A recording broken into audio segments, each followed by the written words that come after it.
یہ ایک لمبی روایت ہے۔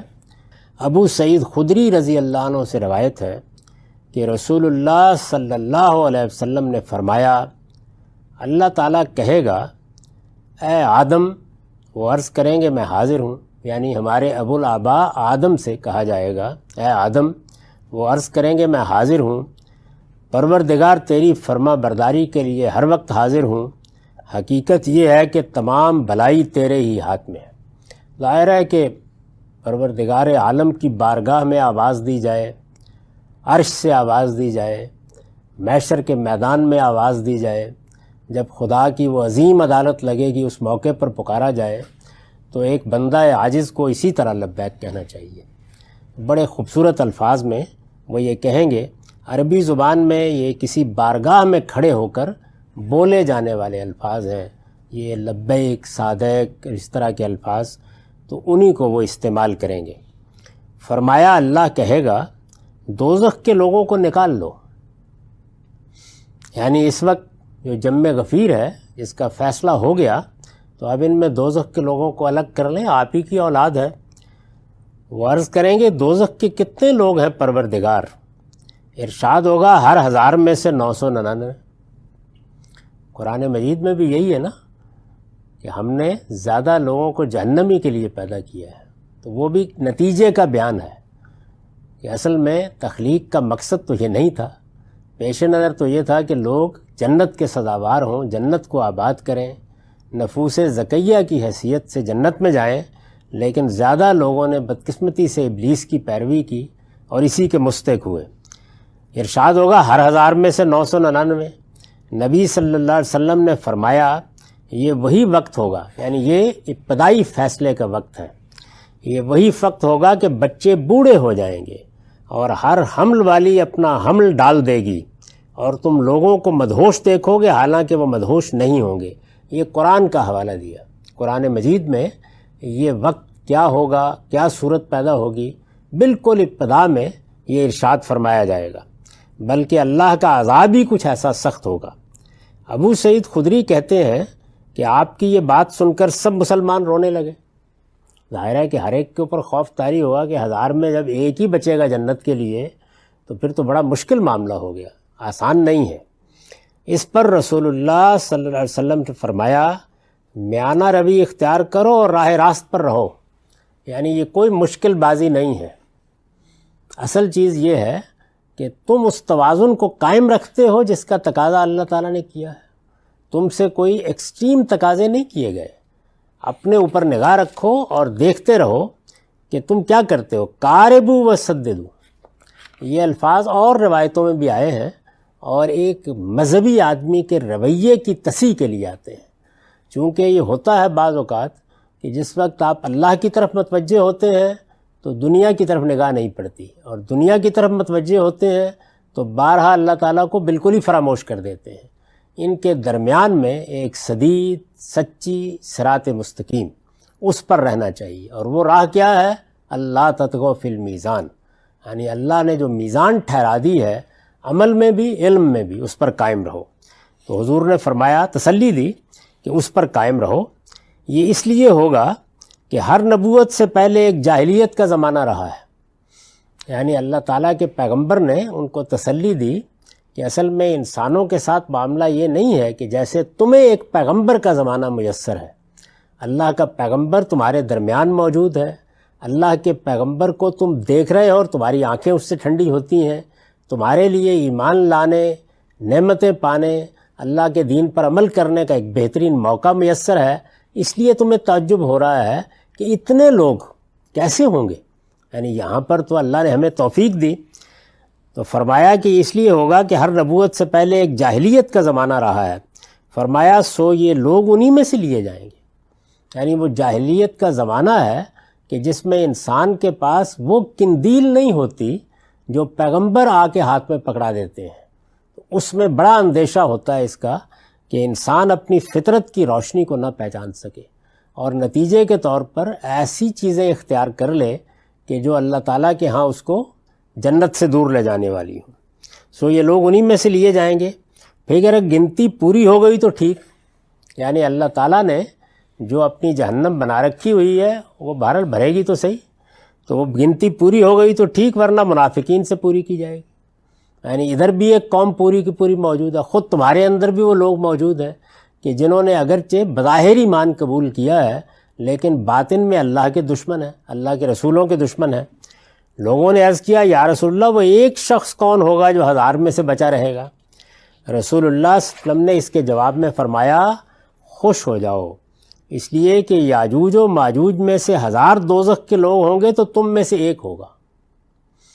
یعنی وہی جن لوگوں کو پیغمبروں کی ہدایت ایک لمبے عرصے تک، جس کو آپ نے فرمایا نا کہ جاہلیت کا ایک زمانہ آ جاتا ہے، تو وہ یاجوج و ماجوج کے لیے، یافس کی اولاد کے لیے صدیوں پر محیط ہے، تم میں سے ایک ہوگا۔ پھر فرمایا تم 2 ایسی قوموں کے ساتھ ہوں گے کہ وہ جس کے ساتھ مل جائیں اس کی تعداد بڑھا دیتی ہیں، یعنی یاجوج ماجوج اور آدم و ابلیس کی اولاد میں سے ہلاک ہونے والے۔ یعنی ایک طرف تو یہ لوگ ہیں کہ جن کی طرف پیغمبر آئے، جنہوں نے پیغمبروں کی ہدایت کو براہ راست سنا، ایک لمبے عرصے تک جن کو یہ ہدایت میسر رہی، کتابیں ان کے پاس رہیں، ان کو اللہ تعالیٰ کا پیغام براہ راست پہنچا، ایک طرف وہ لوگ ہوں گے، اور دوسری جانب آدم و ابلیس کی اولاد میں سے ہلاک ہونے والے اور یاجوج ماجوج کے جو ایک لمبے عرصے سے نبوت سے محروم ہیں۔ اس ذات کی قسم جس کے ہاتھ میں میری جان ہے، مجھے امید ہے کہ تم جنت والوں میں چوتھائی ہوگے۔ یہ اب رسالت مآب صلی اللہ علیہ وسلم اس وقت کے مسلمانوں کی حالت دیکھ کر یا یہ توقع کر کے کہ میری دعوت پہنچ گئی، میرا پیغام پہنچ گیا، تو یہ امید کر رہے ہیں کہ 1/4 تو تم ضرور جنت میں چلے جاؤ گے، یعنی جو لوگ جنت میں جائیں گے ان کے 1/4۔ اس ذات کی قسم جس کے قبضے میں میری جان ہے، مجھے امید ہے کہ ہم نے یہ سنا تو اللہ کا شکر ادا کیا اور تکبیر بلند کی۔ فرمایا اس ذات کی قسم جس کے قبضے میں میری جان ہے، مجھے امید ہے کہ تم جنت والوں میں 1/3 ہوگے۔ فرمایا کہ نہیں، میں تو اس سے بھی زیادہ توقع رکھتا ہوں۔ ہم نے پھر شکر ادا کیا اور اللہ اکبر کہا۔ نبی صلی اللہ علیہ وسلم نے پھر فرمایا اس ذات کی قسم جس کے قبضے میں میری جان ہے، مجھے امید ہے کہ تم جنت والوں میں آدھے ہوگے۔ یہ اس وقت کے لحاظ سے نہیں ہے، اس لیے کہ اس وقت تو تم امتوں میں ایسے ہو جیسے کالے بیل کی کھال میں ایک سفید بال یا وہ خط جو گدھے کے اگلے پاؤں میں ہوتا ہے۔ یعنی اس وقت تو ایک قلیل تعداد ہے، چند 100 ہیں، یہ اس زمانے کی باتیں ہیں، لیکن میرے دین کو فروغ حاصل ہوگا، لوگ اس کو مانیں گے اور پھر کروڑوں کی تعداد میں نسلاً بعد نسلاً آئیں گے، تو یہ نسبت قائم ہو جائے گی۔ اس میں بہت سے سوالات ہیں، یہ روایت بہت سے سوالات پیدا کرتی ہے جن کی وضاحت کی ضرورت ہے، وہ آپ دیکھ لیجئے۔ پہلی چیز تو یہ ہے کہ جب اللہ تعالیٰ پہلے مرحلے میں، یہ میں نے بیان کیا ہے کہ یہ 2 مراحل ہیں، یہ حدیثوں سے بھی معلوم ہوتا ہے، قرآن مجید کے اشارات بھی یہی ہیں، 2 مراحل ہیں۔ ایک مرحلہ وہ ہے جس میں استحقاق کی بنیاد پر فیصلہ ہو جائے گا۔ استحقاق کی بنیاد کا مطلب کیا؟ یعنی میرٹ پر کون لوگ ہیں کہ جو جنت کے لیے منتخب ہیں اور کون لوگ ہیں جہنم کے لیے منتخب ہیں۔ ابھی درگزر عذر سننے، بات کرنے کا کوئی موقع نہیں۔ پہلا فیصلہ ہے، یعنی جب حشر کا میدان گرم ہوگا تو اعمال نامے سامنے آ جائیں گے، اور اس میں قرآن مجید بھی یہی تصویر کھینچتا ہے کہ جو دائیں والے ہیں ان کے ہاتھ میں بھی ان کا نامہ اعمال پکڑا دیا جائے گا، جو بائیں والے ہیں ان کے ہاتھ میں بھی ان کا پکڑا دیا جائے گا۔ تو یہ پہلے مرحلے کا معاملہ ہے۔ اس میں سارے فیصلے کی بنیاد یہ ہے کہ جو کچھ بھی کسر و جبر ہونا تھا اس کے نتیجے میں اللہ تعالیٰ کا فیصلہ ان اصولوں کی بنیاد پر کیا ہے جو قرآن مجید میں بیان ہوئے کہ یہاں پہ ہم فیصلہ کر دیں گے۔ تو اس میں یہ بات زیر بحث آئی تھی کہ آدم سے کہا جائے گا کہ یہ تمہاری اولاد ہے، تو اب آپ کر لیں الگ، لوگوں کے ہاتھ میں نامہ اعمال تم نے پکڑا دیے ہیں۔ تو وہ تھوڑے سے سراسیمہ ہو کر یہ کہیں گے کہ پروردگار کتنے ہیں، یعنی دوزخ کے کتنے ہیں؟ تو وہاں یہ کہا تھا کہ ہر 1000 میں سے 999 دوزخ کے لیے منتخب ہوئے، یعنی پہلا جو معاملہ ہے وہ یہی ہے، ایسا ہی ہوگا۔ اتنی بڑی تعداد ہے کہ جس نے حق کو قبول نہیں کیا، حق کے سچے طالب نہیں بنے، اس کے تقاضے پورے نہیں کیے، یا اگر مانا ہے تو اپنی خواہشات کے اسیر ہو کر مانا ہے، تو پہلا فیصلہ تو یہی ہونا چاہیے، وہ سامنے آ جائے گا اس موقع کے اوپر۔ تو اس کے اوپر میں نے لکھا ہے کہ یہ اسی طرح کا اسلوب ہے جس طرح ہم کہتے ہیں کہ فلاں معاملے میں 1 فی 1000 لوگ بھی صحیح رویہ اختیار کرنے کے لیے آمادہ نہیں ہوئے، یعنی گویا اس موقع کے اوپر جو نتیجہ ہے اس کو سامنے رکھ کر یہ انداز اختیار کیا جاتا ہے۔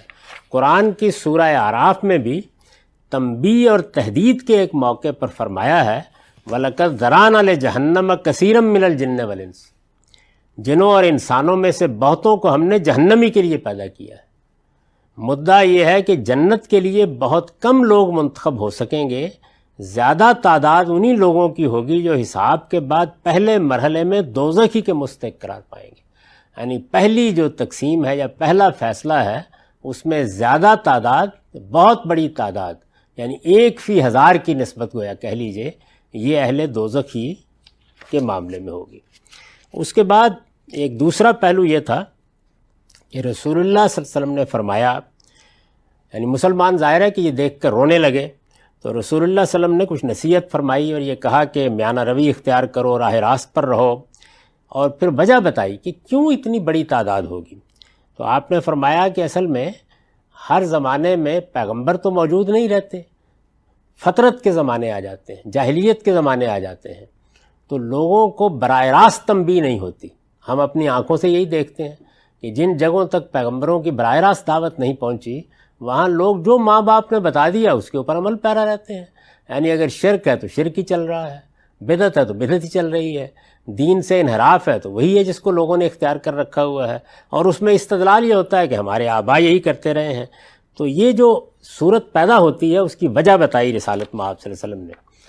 تو اس پر میں نے لکھا ہے کہ یعنی ان لوگوں میں سے ہوں گے جو پیغمبروں کی ہدایت سے محروم رہے اور عقل و فطرت کی جو روشنی اللہ تعالیٰ نے عطا فرمائی تھی اس سے بھی کسب فیض نہیں کر سکے۔ ہونا یہ چاہیے تھا کہ اپنی طرف سے آگے بڑھتے، آپ نے جا کر نہیں جھنجھوڑا، دعوت نہیں پیش کی۔ یہاں پر یہ اصول واضح کر دوں میں کہ ایک ذمہ داری وہ ہے جو حق کے سچے دائیوں پر عائد ہوتی ہے۔ ہم ہمیشہ اس پہ توجہ دلاتے ہیں کہ اللہ کے پیغمبر آتے ہیں تو جو ان کا دائرہ متعین کیا جاتا ہے وہ اس میں گویا ایک ایک شخص تک بات پہنچاتے ہیں۔ ہمارے لیے بھی یہی ذمہ داری ہے۔ بنی اسماعیل کو اگر یہ ذمہ داری دی گئی ہے کہ وہ قیامت تک اللہ کا پیغام پہنچائیں تو ہمیں اسی پر غور کرنا ہے کہ ہم نے وہ پہنچایا یا نہیں، لیکن اس کو ذرا تھوڑی دیر کے لیے الگ رکھ دیں۔ تو انسان کو جو اللہ تعالیٰ نے شعور دیا ہے، کیا وہ یہ تقاضا نہیں کرتا کہ وہ حق کو تلاش کرے؟ نہیں پہنچی نا، تو تلاش کرنے کا داعیہ تو پیدا ہونا چاہیے۔ اس کی بہت سی تفصیلات ہیں۔ یعنی اگر فرض کر لیجئے کہ ایک آدمی نے کوئی پیغمبروں کا ذکر بھی نہیں سنا، جو کچھ اس کی فطرت کے اندر روشنی ہے اسی پر کھڑا ہے، تو فطرت کی روشنی اجمالی ہے، وہ اپنے وجود ہی سے عقلی طور پر تقاضا کرتی ہے کہ انسان اس کی تفصیل جاننے کی کوشش کرے۔ تو کیا اس نے کوشش کی؟ اب یہ اس آدمی کی طرف سے دیکھیے۔ دوسری چیز کیا؟ دوسرے یہ کہ پیغمبروں کی روشنی پہنچ گئی، ہدایت پہنچ گئی، ایک کی پہنچ گئی، دو کی پہنچ گئی۔ میں مثال دے دیتا ہوں۔ یہود کو یہ معلوم ہو گیا یا نصارہ کو معلوم ہو گیا کہ اللہ پیغمبر بھیجتا ہے۔ اب پیغمبر بھیجتا ہے کے بعد یا تو پیغمبر بتا دے کہ اب کوئی نہیں آئے گا، ورنہ تو ہر آنے والے پیغمبر کی آواز تقاضا کرتی ہے کہ سنی جائے، لازمی نتیجہ ہے نا اس کا۔ تو کیا یہ عمل کیا گیا؟ تو یہ چیز اللہ کے ہاں مواخذے کا باعث بنے گی۔ ایک مواخذہ ادھر سے ہے، ایک ادھر سے آپ سے ایک طرز عمل کا تقاضا کیا گیا ہے، یہ اس کو میں نے بیان کیا ہے۔ یعنی ان لوگوں میں سے ہوں گے جو پیغمبروں کی ہدایت سے محروم رہے اور عقل و فطرت کی جو روشنی اللہ تعالیٰ نے عطا فرمائی تھی اس سے بھی کسب فیض نہیں کر سکے، چنانچہ خواہشوں میں کی اسیری میں زندگی بسر کر کے دنیا سے رخصت ہو گئے۔ تو یہ فرمایا کہ ایک بڑی تعداد ان لوگوں کی ہوگی جو جہنم کے لیے الگ ہو جائیں گے پہلے مرحلے میں۔ یہ ذہن میں رکھیے، پہلا مرحلہ، دوسرے مرحلے کی تفصیلات الگ ہیں۔ تو حدیث میں یہ کہا گیا تھا کہ گنتی پوری ہو گئی تو ٹھیک، گنتی پوری ہو گئی مطلب یہ ہے کہ جتنے لوگ میں بیان کر رہا ہوں اگر وہ انہی میں سے پورے ہو گئے تو ہو گئے، ورنہ منافقین بہت بھرے پڑے۔ یعنی ادھر وہ لوگ کہ جو جاہلیت میں رہے، زمانہ فطرت میں رہے، پیغمبروں کی دعوت نہیں پہنچی، ان پر جو تقاضا پیدا ہوتا تھا حق کو تلاش کرنے کا وہ پورا نہیں کیا، وہ تو آئی جائیں گے۔ ادھر یہ ہے کہ جن کے ساتھ یہ سب کچھ ہو گیا، مدینے میں موجود ہیں، میں مثال دے رہا ہوں، خدا کا پیغمبر درمیان میں ہے لیکن منافق ہے، تو یہ بھی بہت ہے، بھرے پڑے ہیں، تو ان سے باقی پورا کر لیا جائے گا۔ یعنی ان لوگوں سے پوری ہو جائے گی جو پیغمبروں کی طرف سے اتمام حجت کے بعد بظاہر ایمان لے آئے لیکن حقیقت میں خدا اور اس کے رسولوں کی ہدایت کو قبول کرنے کے لیے تیار نہیں ہوئے۔ لفظ منافقین قرآن میں اسی طرح کے لوگوں کے لیے استعمال ہوا ہے۔ تو اس روایت میں یہ 3 چیزیں ہیں جن کی میں نے وضاحت کی ہے، لیکن یہ چونکہ ایک بڑی لمبی روایت ہے تو ابھی اس میں کچھ اور چیزیں بھی ہیں جن کو دیکھنا چاہیے۔ اس میں ایک اہم چیز یاجوج ماجوج کا ذکر ہے،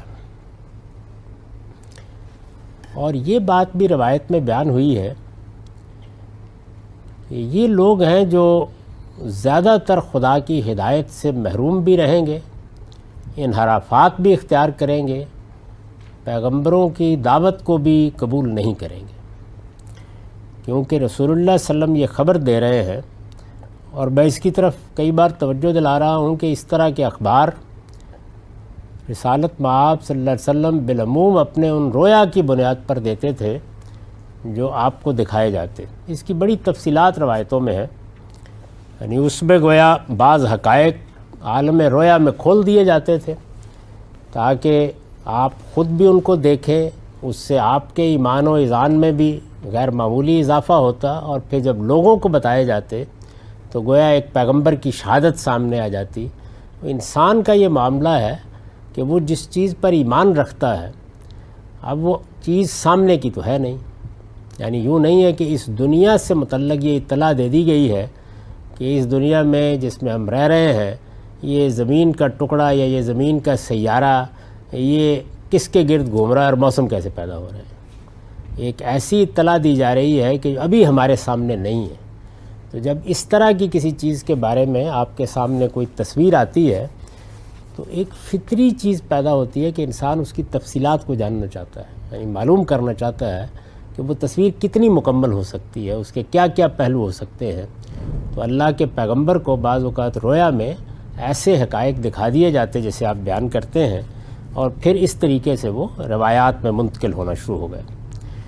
تو حضور نے یہ فرمایا اس میں، اگر آپ کی طرف اس کی نسبت صحیح ہے، کہ یاجوج ماجوج میں سے بہت بڑی تعداد ہوگی، یعنی گویا ایک تمثیل کے انداز میں یہ کہا کہ یوں سمجھو کہ ایک اگر تم میں سے ہوگا تو 1000 اس میں سے ہوں گے، یعنی وہ لوگ کہ جو کامیاب نہیں ہو سکیں گے، محض استحقاق کی بنیاد پر منتخب نہیں ہو سکیں گے۔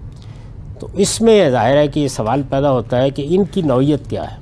تو اس پر میں نے لکھا ہے کہ یہ دونوں یعنی یاجوج ماجوج یہ دونوں نوح علیہ السلام کے بیٹے یافس کی اولاد میں سے ہیں۔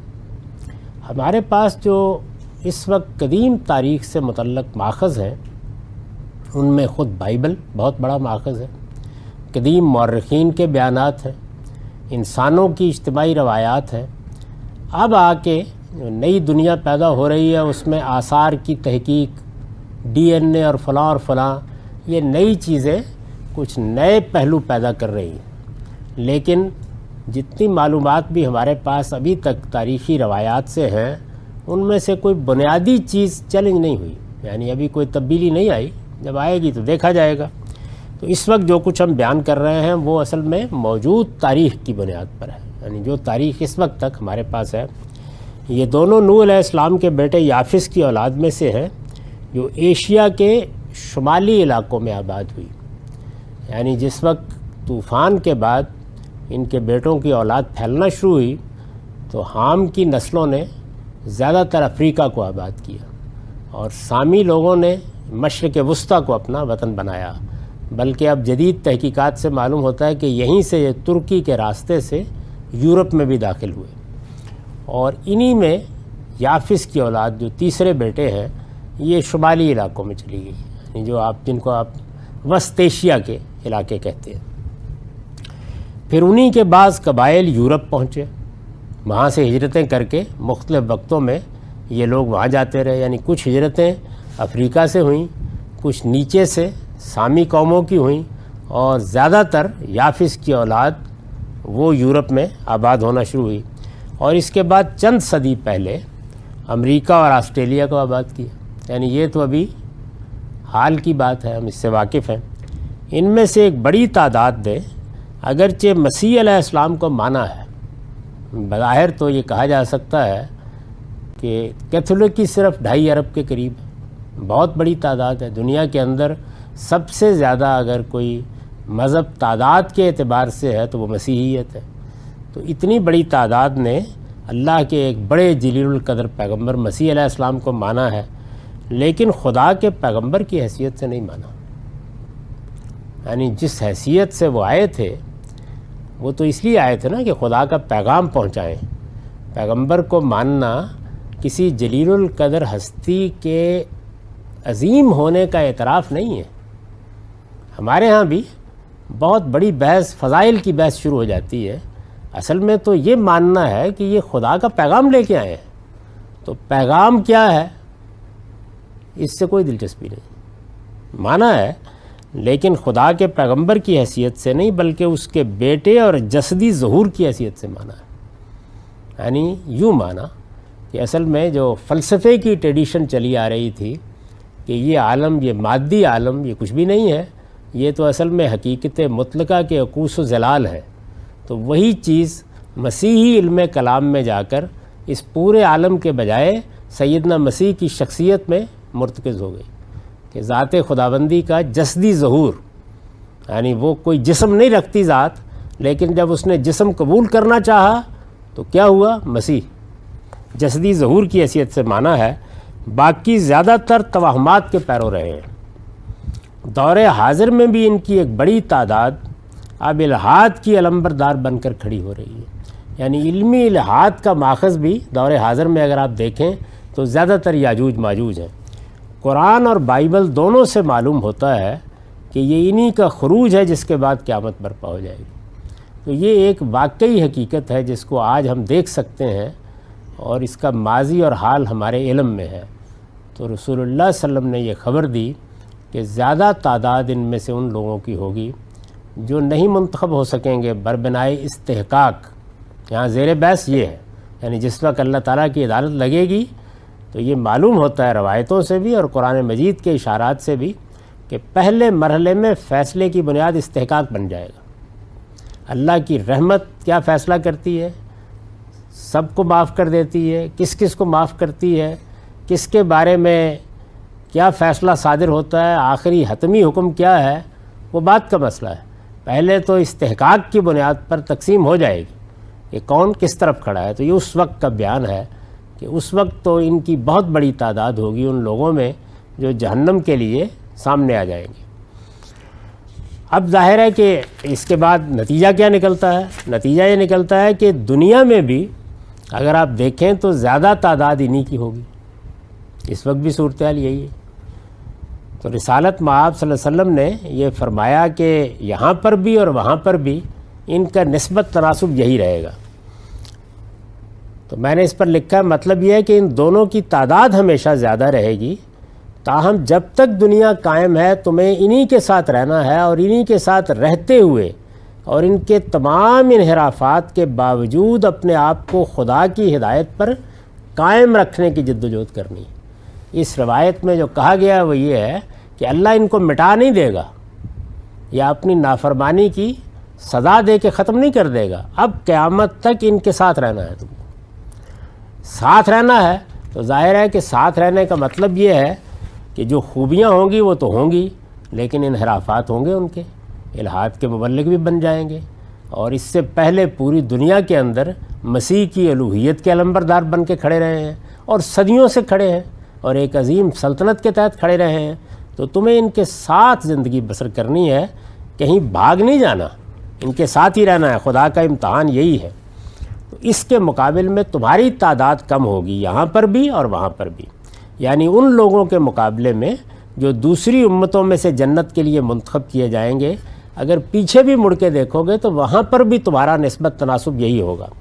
یہ غالباً اس لیے ہوگا کہ رسول اللہ صلی اللہ علیہ وسلم کے بعد دنیا کی آبادی تیزی کے ساتھ بڑھی اور دیکھتے دیکھتے اربوں تک پہنچ گئی ہے، یعنی آبادی کی نسبت بھی ایسے ہی ہے۔